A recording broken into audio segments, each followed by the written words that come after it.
ನಮಸ್ಕಾರ ಸ್ನೇಹಿತರೆ, ಹೇಗಿದ್ದೀರಾ ಎಲ್ಲರೂ? ನಾನು ಚೆನ್ನಾಗಿದ್ದೀನಿ. Welcome back my YouTube channel. ಹಾಗೆ ನನ್ನ ಚಾನಲ್ನ ಪ್ಲೀಸ್ ಸಬ್ಸ್ಕ್ರೈಬ್ ಮಾಡಿ, ಲೈಕ್ ಮಾಡಿ, ಶೇರ್ ಮಾಡಿ ಫ್ರೆಂಡ್ಸ್. ಓಕೆ ಫ್ರೆಂಡ್ಸ್, ಜಸ್ಟ್ ಇವಾಗ ನಾನು 6 o'clock ಆಗಿತ್ತು, ಹೊರಗಡೆ ಬಂದೆ. ನಾನು ಆಫೀಸಿಂದ ಹೊರಗಡೆ ಬಂದೆ. ಹಾಗೆ ಇವಾಗ ಇಲ್ಲಿ ಬಸ್ ಸ್ಟಾಪಿಗೆ ಹೋಗ್ತಾ ಇದ್ದೀನಿ ಫ್ರೆಂಡ್ಸ್. ಇಲ್ಲಿ ಪಕ್ಕದಲ್ಲಿ ಆಂಜನೇಯ ಟೆಂಪಲ್ ಇತ್ತು, ಆಂಜನೇಯ ಟೆಂಪಲ್ಗೆ ಹೋಗಿ ಬಂದೆ. ಸೊ ವಿಡಿಯೋ ನನಗೆ ಮಾಡ್ಕೊಳ್ಳೋಕ್ಕಾಗಲಿಲ್ಲ. ಅಲ್ಲಿಂದ ಸೀದಾ ಬಸ್ ಸ್ಟಾಪಿಗೆ ಹೋಗಿ ಬಸ್ ಹಿಡಿದು ಇನ್ನೊಂದು ಫ್ರೆಂಡ್ಸ್, ಬಸ್ಸಿಂದಂತೂ ತುಂಬಾ ಕಷ್ಟ. ಬಸ್ಗೆ ಹೋಗೋದು, ಬಸ್ಸಲ್ಲಿ ಓಡಾಡೋದು ಅಂದರೆ ಅದು ಇವಾಗಂತೂ ತುಂಬಾ ಕಷ್ಟ ಆಗ್ತಾಯಿದೆ. ಹೆಂಗಂತಂದರೆ ಈ ಫ್ರೀ ಆದಾಗಿಂದ ಅಂತೂ ಬಸ್ಗಳನ್ನ ಹಿಡಿಯೋದೇ ತುಂಬಾ ಕಷ್ಟ ಆಗ್ತಾಯಿದೆ ಫ್ರೆಂಡ್ಸ್. ಅಂತೂ ಇಂತೂ ಬಸ್ನ ಹಿಡ್ಕೊಂಡು ನಾನು ಇವಾಗ ನಮ್ಮದು ಹುಬ್ಬಳ್ಳಿ ಸರ್ಕಲ್, ಕಿತ್ತೂರು ರಾಣಿ ಚೆನ್ನಮ್ಮ ಸರ್ಕಲ್ಗೆ ಬಂದಿದ್ದಾಯಿತು. ಸೊ ಅಲ್ಲಿನೂ ಅಷ್ಟೇ ತುಂಬಾ ಟ್ರಾಫಿಕ್ಕು. ದಾಟೋಷ್ಟರಲ್ಲಿ ಒಂದು 10 minutes ತೊಗೊಂಡಿದ್ದೀನಿ ನಾನು. ನಿಮಗೆ ವಿಡಿಯೋನ ಸ್ಪೀಡಾಗಿಟ್ಟು ತೋರಿಸ್ತಾ ಇದ್ದೀನಿ, ಬಟ್ ನಾನು 10 minutes ತೊಗೊಂಡಿದ್ದೀನಿ. ಸೊ ಅಲ್ಲಿಂದ ನಾನಿವಾಗ ಮಾರ್ಕೆಟ್ಗೆ ಹೋಗ್ತಾಯಿದ್ದೀನಿ. ಮಾರ್ಕೆಟಿಗೆ ಸ್ವಲ್ಪ ಶಾಪಿಂಗ್ ಮಾಡೋದಿದೆ ಫ್ರೆಂಡ್ಸ್. ಶಾಪಿಂಗ್ ಅಂದರೆ ಸ್ವಲ್ಪ ಫ್ರೂಟ್ಸು, ತರಕಾರಿ ಅದೆಲ್ಲ ತೊಗೊಳ್ಳೋದಿದೆ. ಅಲ್ಲಿ ಮೇಯ್ನಾಗಿ ಏನಂತಂದರೆ ಹುಬ್ಬಳ್ಳಿಲಿ 2 ಪ್ಲೇಸ್ ಇದೆ ಮಾರ್ಕೆಟ್ ಮಾಡೋದು. ಒಂದು CBT ಅಂತ ಇದೆ ಫ್ರೆಂಡ್ಸ್, ದುರ್ಗದ ಬೈಲ್ ಅಂತ, ಅಲ್ಲಿ. ಮತ್ತು ಆಮೇಲೆ ಇದು ಜನತಾ ಬಜಾರ್, ಇದು ಚಿಕ್ಕದು, ಅದಕ್ಕಿಂತ ಸ್ವಲ್ಪ ಚಿಕ್ಕದು ಇದು ಜನತಾ ಬಜಾರ್ ಅಂತ ಮಾರ್ಕೆಟಿಂಗು ಮಾಡೋದು. ಸೊ ನಾನಿವಾಗ ಜನತಾ ಬಜಾರಿಗೆ ಬಂದಿದ್ದೀನಿ ಫ್ರೆಂಡ್ಸ್, ನನಗೆ ಹತ್ತಿರ ಆಗುತ್ತೆ ಇಲ್ಲಿ. ಸೊ ಅಲ್ಲಿ ಬಂದು ಒಳಗಡೆ ಬಂದೆ. ಸೊ ಹಣ್ಣಿನ ಮಾರ್ಕೆಟ್, ಹೂವು, ಪ್ರತಿಯೊಂದೂ ಎಲ್ಲನೂ ಸಿಗುತ್ತೆ ಅಲ್ಲಿ. ಓಕೆ, ನಾನು ಜಸ್ಟ್ ಇವಾಗ ಬಂದು ಅಡಿಕೆ ಅಂಗಡಿಯಲ್ಲಿ ಸೋಂಪು ತೊಗೊಂಡೆ. ಊಟ ಆದಮೇಲೆ ತಿನ್ನೋದಕ್ಕೆ ಅಂತ ಸೋಂಪು ತೊಗೊಂಡೆ, ಮತ್ತು ಅಡಿಕೆನೂ ತೊಗೊಂಡೆ. ನಮ್ಮ ಮಮ್ಮಿ ಎಲೆ ಅಡಿಕೆ ತಿಂತಾರೆ, ಸೊ ಅವ್ರಿಗೆ ಅಡಿಕೆ ತೊಗೊಂಡೆ. ಆಮೇಲೆ ಅಲ್ಲಿಂದ ಅಡಿಕೆ ತೊಗೊಂಡಾದಮೇಲೆ ಫ್ರೆಂಡ್ಸ್ ತರಕಾರಿ ಮಾರ್ಕೆಟ್ಗೆ ಹೊರಟೆ ನಾನು. ಅಲ್ಲಿಂದ ತರಕಾರಿ ಮಾರ್ಕೆಟ್ ಅದಕ್ಕಿಂತ ಸ್ವಲ್ಪ ಮುಂದೆ ಹೋಗಬೇಕು ಫ್ರೆಂಡ್ಸ್. ಮತ್ತು ಫ್ರೆಂಡ್ಸ್, ಈ ಜನತಾ ಬಜಾರ್ ಇನ್ನೊಂದು ಏನಂತಂದರೆ ಡೈಲಿ ಬನ್ನಿ, ಡೈಲಿನೇ ರಶ್ ಆಗೇ ಇರುತ್ತೆ. ಇಲ್ಲಿ ಫ್ರೀ ಆಗಿರೋದೇ ಇಲ್ಲ. ಸೊ ಡೈಲಿ ರಶ್ ಆಗಿರುತ್ತೆ. ನಾನು ಇಲ್ಲಿಂದ ಇವಾಗ ಸೋಂಪು ತೊಗೊಂಡಾದಮೇಲೆ ಇವಾಗ ತರಕಾರಿ ಮಾರ್ಕೆಟ್ಗೆ ಹೋಗ್ತಾ ಇದ್ದೀನಿ ಫ್ರೆಂಡ್ಸ್. ನೋಡಿ, ಇವಾಗ ತರಕಾರಿ ಮಾರ್ಕೆಟಿಗೆ ಬಂದೆ ನಾನು. ಸ್ವಲ್ಪ ಅಲ್ಲೇ ಮುಂದೆ ನಡ್ಕೊಂಡು ಬರಬೇಕು ತರಕಾರಿ ಮಾರ್ಕೆಟಿಗೆ ಹೋಗ್ಬೇಕಂತಂದರೆ. ಅಲ್ಲಿ ಓನ್ಲಿ ತರಕಾರಿ ಐಟಮ್ಸ್ನೆಲ್ಲ ಹಚ್ಚಿರ್ತಾರೆ ಫ್ರೆಂಡ್ಸ್ ಅಲ್ಲಿ.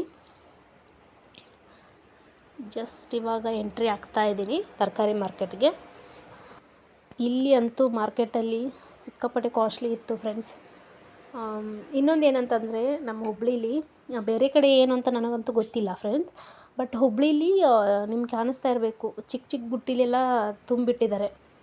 ಸೊ ಅದು ಬುಟ್ಟಿ ತುಂಬಿಟ್ರೆ ಅದು 10 rupees ಬುಟ್ಟಿ. ಸೊ ಅದರಲ್ಲಿ ಆರಿಸೋ ಥರ ಇಲ್ಲ, ಅಂದರೆ ಕೊಳ್ತಿರೋದು ಅದು ಇದು ಅಂತ ಏನು ತೆಗಿಯೋ ಥರ ಇಲ್ಲ. ಚೆನ್ನಾಗೇ ಇಟ್ಟಿರ್ತಾರೆ, ಇಲ್ಲ ಅಂತ ಹೇಳಲ್ಲ, ಬಟ್ ಅದು 10 rupees ಬುಟ್ಟಿ ಕೊಡ್ತಾರೆ ಫ್ರೆಂಡ್ಸ್. ಅದನ್ನು ಎಷ್ಟಾದರೂ ತೊಗೊಳ್ಳಿ ಬುಟ್ಟಿನ, ಅದು 10 rupees ಬುಟ್ಟಿನೇ ಕೊಡೋದು. ಮೆಣಸಿನ್ಕಾಯಿ, ಸೌತೆಕಾಯಿ, ಆಮೇಲೆ ಟೊಮೊಟೊ, ಹೀರೆಕಾಯಿ, ಈ ಥರ ಎಲ್ಲ ಹಾಕಿ ಇಟ್ಟಿರ್ತಾರೆ. ಅದು ಮಾರ್ನಿಂಗ್ ಟೈಮಲ್ಲೇ ಇಡೋಲ್ಲ ಫ್ರೆಂಡ್ಸ್, ಈವ್ನಿಂಗ್ ಟೈಮಲ್ಲಿ ಇಡ್ತಾರೆ, ಮನೆಗೆ ಹೋಗೋ ಟೈಮಲ್ಲಿ. ಈ ಥರ ಬುಟ್ಟಿಲಿ ಹಾಕಿಟ್ಬಿಟ್ರೆ ಒಂದು ಬುಟ್ಟಿಗೆ 10 rupees ಅಂತ ಕೊಡ್ತಾರೆ ಅವರು. ನೀವು ಬೇಕಂದರೆ ಸಪ್ರೇಟಾಗಿ ಆರಿಸ್ಬಿಟ್ಟು ನಮಗೆ ಬೇಕಾಗಿರೋದು ತೊಗೊಂಡ್ರೆ ಸ್ವಲ್ಪ ಕಾಸ್ಟ್ಲಿ ಬೀಳುತ್ತೆ ಫ್ರೆಂಡ್ಸ್. ಈ ಥರ ಬುಟ್ಟಿಗೆ ಹಾಕಿರೋದು ತೊಗೊಂಡ್ರೆ 10 rupees ಕೊಡ್ತಾರೆ ಅವರು. ಅದು ಬುಟ್ಟೀಲಿ ಯಾವ್ದು ಚೆನ್ನಾಗಿರುತ್ತೆ ನೋಡಿ ತೊಗೋಬೋದು, ಅದೇನು ತೊಂದರೆ ಇಲ್ಲ. ಕ್ಯಾರೆಟ್ ಆಗಲಿ, ಹೂಕೋಸಾಗಲಿ, ಎಲ್ಲನೂ ಇಟ್ಟಿರ್ತಾರೆ, ಆಲ್ಮೋಸ್ಟ್ ಆಲ್ ಇಟ್ಟಿರ್ತಾರೆ ಫ್ರೆಂಡ್ಸ್. ನೀನು ತರಕಾರಿ ಜಾಸ್ತಿ ಏನು ಪರ್ಚೇಸ್ ಮಾಡಲಿಲ್ಲ ಫ್ರೆಂಡ್ಸ್. ಸ್ವಲ್ಪ ಮೆಣಸಿನ್ಕಾಯಿ ಬೇಕಾಗಿತ್ತು, ಆಮೇಲೆ ಟೊಮೊಟೊ, ಸ್ವಲ್ಪ ಬೆಂಡೆಕಾಯಿ, ಸ್ವಲ್ಪ ಬೆಳ್ಳುಳ್ಳಿ, ಇದನ್ನೆಲ್ಲ ಸ್ವಲ್ಪ ಶಾಪ್ ಮಾಡಿದೆ ಫ್ರೆಂಡ್ಸ್. ನಿಮ್ಗೆ ಜಸ್ಟ್ ತೋರಿಸ್ತಾ ಇದ್ದೀನಿ ಅಷ್ಟೇ. ನಾನು ಶಾಪ್ ಮಾಡುವಾಗ ನಾನು ವಿಡಿಯೋ ಮಾಡೋಕ್ಕಾಗಲಿಲ್ಲ ಫ್ರೆಂಡ್ಸ್. ಒಂದು ಕಡೆ ತೊಗೊಳ್ತಾ ಇರೋದು, ಒಂದು ಕಡೆ ವಿಡಿಯೋ ಮಾಡೋದಂದರೆ ಆಗೋದಿಲ್ಲಲ್ವ. ಸೊ ಅದಕ್ಕೆ ಜಸ್ಟ್ ತೋರಿಸ್ಬಿಟ್ಟು ನಿಮಗೆ ನಾನು ವಿಡಿಯೋನ ಆಮೇಲೆ ಶಾಪ್ ಮಾಡಿದೆ ಫ್ರೆಂಡ್ಸ್.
ಫ್ರೆಂಡ್ಸ್, ಇಷ್ಟೊತ್ತು ನೋಡಿದ್ರಲ್ಲ. ಸೊ ಮಾರ್ಕೆಟ್ ಆಯಿತು, ಕೆಲವೊಂದಷ್ಟು ಐಟಮ್ಸ್ ಬೇಕಾಗಿತ್ತು, ಅದನ್ನೆಲ್ಲ ತೊಗೊಂಡೆ. ಇವಾಗ ಪೂಜೆಗಂತ ಎಲೆ ತೊಗೊಂಡೆ. ಇದಾದಮೇಲೆ ಫ್ರೂಟ್ಸ್ ಹತ್ರ ಬಂದೆ. ಸ್ವಲ್ಪ ಫ್ರೂಟ್ಸ್ ತೊಗೊಂಡೆ. ಆ್ಯಪಲ್ಲು, ಆರೆಂಜು ತುಂಬಾ ಕಾಸ್ಟ್ಲಿ ಫ್ರೆಂಡ್ಸ್. ಆ್ಯಪಲ್ಲು ಮತ್ತು ಆಮೇಲೆ ಕಿವಿ ಫ್ರೂಟ್ಸು ಸಿಕ್ಕಾಪಟ್ಟೆ ಕಾಸ್ಟ್ಲಿ. ಸೊ ಅದರಲ್ಲಿ ನೋಡಿ ತೊಗೊಂಡು ನಾನಿವಾಗ ಸರ್ಕಲ್ ಹತ್ರ ಬಂದೆ ಫ್ರೆಂಡ್ಸ್. ಮಾರ್ಕೆಟೆಲ್ಲ ಮುಗೀತು. ಇಲ್ಲಿ ಏನಕ್ಕೆ ಜನ ನಿಂತ್ಕೊಂಡಿದ್ದಾರೆ ಅಂತೀರಾ ಫ್ರೆಂಡ್ಸ್? ರೀಸೆಂಟಾಗಿ ನಮ್ಮ ಹುಬ್ಳೀಲಿ ಒಂದು ಇನ್ಸಿಡೆಂಟ್ ನಡೀತಲ್ವ, ನೇಹಾದು. ಸೊ ಅದರದ್ದೇ ಇದು. ಅಲ್ಲಿ ಜಸ್ಟಿಸ್ ಫಾರ್ ನೇಹಾ ಅಂತೇಳಿ ಧರಣಿ ಮಾಡ್ತಾಯಿದ್ರು ಫ್ರೆಂಡ್ಸ್. ಅಲ್ಲಿ ಈ ಟಾಪಿಕ್ ಅಂತೂ ನಿಜವಾಗ್ಲೂ ನನಗೆ ಮಾತಾಡೋಕ್ಕೆ ಭಯ ಫ್ರೆಂಡ್ಸ್. ನಿಜವಾಗ್ಲೂ ಅಷ್ಟು ಬೇಜಾರಾಗಿಬಿಟ್ಟಿದೆ ಅದು ಹುಬ್ಳೀಲಿ ಇದು ನಡೆದಿರೋದು. ಆ ಹುಡುಗಿ ನೆನೆಸ್ಕೊಂಡ್ರೆ ಸಿಕ್ಕಾಪಟ್ಟೆ ಬೇಜಾರಾಗುತ್ತೆ ಫ್ರೆಂಡ್ಸ್.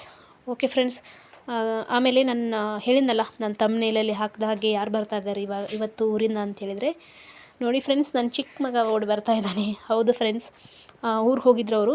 15 ಡೇಸಿಂದನೂ ನನ್ನ ಜೊತೆಗೆ ಇರಲಿಲ್ಲ ಅವರು. ನನ್ನ ದೊಡ್ಡ ಮಗಂದು ಸ್ಕೂಲ್ ರಜೆ ಇದೆ ಫ್ರೆಂಡ್ಸ್ ಇವಾಗ. ಅದಕ್ಕೆ ಜಾತ್ರೆನೇ ಇತ್ತು ನಮ್ಮ ಚಿಕ್ಕಮ್ಮ ಊರಲ್ಲಿ. ಅದನ್ನು ಮುಗಿಸ್ಕೊಂಡು ಸ್ವಲ್ಪ ದಿನ ಇದ್ದಾಗ ಆಗುತ್ತಂತ ಹೇಳಿ ಊರಿಗೆ ಹೋಗಿದ್ದರು. ಮಮ್ಮಿ ಜೊತೆನೇ ಹೋಗಿದ್ರು ಅವರು. ಸೊ ಇವತ್ತು ಅವರು ಬರ್ತಾ ಇರೋದು ಆಫ್ಟರ್ 15 ಡೇಸ್ ಫ್ರೆಂಡ್ಸ್. ಮನೇಲಿ ನಿಜವಾಗ್ಲೂ ಮಕ್ಕಳಿಲ್ಲ ಅಂತಂದರೆ ಒಂದು ನಿಮಿಷನೂ ಇರೋಕ್ಕಾಗಲ್ಲ. ಇದ್ದರೆ ನಾವೇನೇ ಮಾಡ್ತೀವಿ ಹೇಳಿ ಫ್ರೆಂಡ್ಸ್? ಬೈಯೋದು, ಯಪ್ಪ ಎಷ್ಟು ಕಾಡಿಸ್ತಾರಲ್ಲ ಅಂತ ಬೈಕೋತಾ ಇರ್ತೀವಿ, ಹಾಗೆ ಮಾಡ್ತಾರೆ ಹೀಗೆ ಮಾಡ್ತಾರೆ ಅಂತ. ಬಟ್ ಅವರು ಒಂದು ಕ್ಷಣವೂ ಮನೇಲಿ ಇರಲಿಲ್ಲ ಅಂದರೆ ನನಗಂತೂ ಮನೇಲಿ ಇರಲಿಕ್ಕೆ ಆಗಲಿಲ್ಲ ಫ್ರೆಂಡ್ಸ್. ನಿಜವಾಗ್ಲೂ ಯಾವಾಗ ಬರ್ತಾರೋ ಅಂತ ಕಾಯ್ತಾನೇ ಇದ್ದೆ ನಾನು. ನಿಜವಾಗ್ಲೂ ಇವತ್ತು ತುಂಬಾ ಖುಷಿಯಾಗಿದ್ದೀನಿ. ಅದಕ್ಕೆ ಮಾರ್ಕೆಟ್ ಮಾಡಿದ್ದೆ ಇವತ್ತು ನಾನು. ಮಕ್ಕಳು ಬರ್ತಾ ಇದ್ದಾರಲ್ಲ, ಫ್ರೂಟ್ಸ್ ಅದೆಲ್ಲ ಬೇಕಂಥೇಳಿ ಮೇನ್ ಕಾರಣನೇ ಫ್ರೂಟ್ಸ್ ತೊಗೊಳಕ್ಕೆ ನಾನು ಹೋಗಿದ್ದು. ಫ್ರೂಟ್ಸ್ ತೊಗೊಳ್ಳೋಣ ಅಂತ ಹೋಗಿ ಅಷ್ಟೆಲ್ಲ ಮಾರ್ಕೆಟ್ ಮಾಡ್ಕೊಂಬಂದೆ ಫ್ರೆಂಡ್ಸ್. ಇವ್ನು ಚಿಕ್ಕವನಂತೂ ಏನು ನೋಡ್ತಾನೆ ಅದು ಬೇಕಂತ ಆಟ ತುಂಬ ಮಾಡ್ತಾನೆ. ಈ ಟೈಮ್ ಇವಾಗ 8:30 ಆಗಿದೆ. ಆ ಟೈಮಲ್ಲಿ ನನಗೆ ಐಸ್ ಕ್ರೀಮ್ ಕೊಡಿಸು ಅಂತ ನೋಡಿ ಹಠ ಮಾಡ್ತಾಯಿದ್ದಾನೆ. ಕೊಡಿಸೋವರೆಗೂ ಬಿಡಲೇ ಇಲ್ಲ ಅವನು. ಮನೆಗೆ ಹೋಗಿ ಊಟ ಮಾಡು ಅಂತ ಹೇಳಿದರೆ ಕೇಳಲೇ ಇಲ್ಲ. ನನಗೆ ಐಸ್ ಕ್ರೀಮ್ ಬೇಕೇ ಬೇಕು. ದೊಡ್ಡವ್ನು ಹೇಳ್ಕೊಂಡ್ರೆ ಅವನು ಸುಮ್ಮನಾಗ್ತಾನೆ ಫ್ರೆಂಡ್ಸ್. ಅವನು ಅಷ್ಟೊಂದು ಹಠ ಮಾಡಲ್ಲ. ಬಟ್ ಚಿಕ್ಕವನಿಗೆ ಹೇಳೋಕ್ಕಾಗಲ್ಲ ಫ್ರೆಂಡ್ಸ್. ಆಲ್ಮೋಸ್ಟ್ ಅಲ್ಲಿ ನಾನು 6 o'clock ಆಫೀಸ್ ಬಿಟ್ಟಿದ್ದು. ಮಮ್ಮಿ ಮತ್ತು ಚಿಕ್ಕಮ್ಮ ನನ್ನ ಮಕ್ಕಳು ಬರೋವರೆಗೂ ನಾನು ವೆಯ್ಟ್ ಮಾಡಿದೆ ಬಸ್ ಸ್ಟಾಪಲ್ಲಿ. ಒಂದು 15 ಮಿನಿಟ್ಸ್ ಅಷ್ಟೇ ವೆಯ್ಟ್ ಮಾಡಿದೆ ಮಾರ್ಕೆಟ್ ಮಾಡಿಕೊಂಡು. ಸೊ ಅವರು ಬಂದರು. ಬಂದಾದಮೇಲೆ ಐಸ್ ಕ್ರೀಮ್ ತಿಂದರು. ಮಮ್ಮಿ, ನಾನು ಮತ್ತು ಹುಡುಗರು ಎಲ್ಲರೂ ಒಂದೊಂದು ಐಸ್ ಕ್ರೀಮ್ ತಿಂದ್ಕೊಂಡು ಸೊ ಅಲ್ಲಿಂದ ಮನೆಗೆ ಹೊರಟ್ವಿ ಫ್ರೆಂಡ್ಸ್. ತುಂಬಾ ಲೇಟ್ ಬೇರೆ ಆಗಿತ್ತು. ಅಲ್ಲಿಂದ ಆಟೋ ಮಾಡ್ಕೊಂಡು ಹೋದ್ವಿ ಫ್ರೆಂಡ್ಸ್ ನಾವು ಮನೆಗೆ. ಲೇಟ್ ಬೇರೆ ಆಗಿತ್ತು. ನಾನು ಮತ್ತೆ ಮನೆಗೆ ಹೋಗಿ ವ್ಲಾಗ್ನ ಕಂಟಿನ್ಯೂ ಮಾಡೋಕ್ಕಾಗಲಿಲ್ಲ ಫ್ರೆಂಡ್ಸ್. ಲೇಟ್ ಬೇರೆ ಆಗಿತ್ತು, ಟಯರ್ಡು ಆಗಿತ್ತು. ಅವ್ರಿಗೆ ಊರಿಂದ ಬಂದು ತುಂಬಾ ಸುಸ್ತಾಗಿತ್ತು ಫ್ರೆಂಡ್ಸ್. ಮನೆಗೆ ಹೋಗಿ ಊಟ ಮಾಡಿಕೊಂಡು ಮಲ್ಕೊಂಡ್ಬಿಟ್ರು. ಸೊ ನನಗೂ ವಿಡಿಯೋ ಮಾಡೋಕ್ಕಾಗಲಿಲ್ಲ. ಓಕೆ ಫ್ರೆಂಡ್ಸ್, ಈ ವ್ಲಾಗ್ ನಿಮಗೆ ಇಷ್ಟ ಆಗಿರುತ್ತೆ ಅಂದ್ಕೊಳ್ತೀನಿ ಫ್ರೆಂಡ್ಸ್. ಪ್ಲೀಸ್ ಇಷ್ಟ ಆಗಿದ್ದರೆ ಲೈಕ್ ಮಾಡಿ, ಹಾಗೆ ಶೇರ್ ಮಾಡಿ, ಮತ್ತು ಸಬ್ಸ್ಕ್ರೈಬ್ ಮಾಡೋದನ್ನು ಮಾತ್ರ ಮರಿಬೇಡಿ ಫ್ರೆಂಡ್ಸ್. ಪ್ಲೀಸ್ ಸಬ್ಸ್ಕ್ರೈಬ್ ಮಾಡ್ಕೊಂಡು ನೋಡಿ. ಮತ್ತೆ ಮುಂದಿನ ವ್ಲಾಗಲ್ಲಿ ಸಿಗ್ತೀನಿ ಫ್ರೆಂಡ್ಸ್. ಬಾಯ್.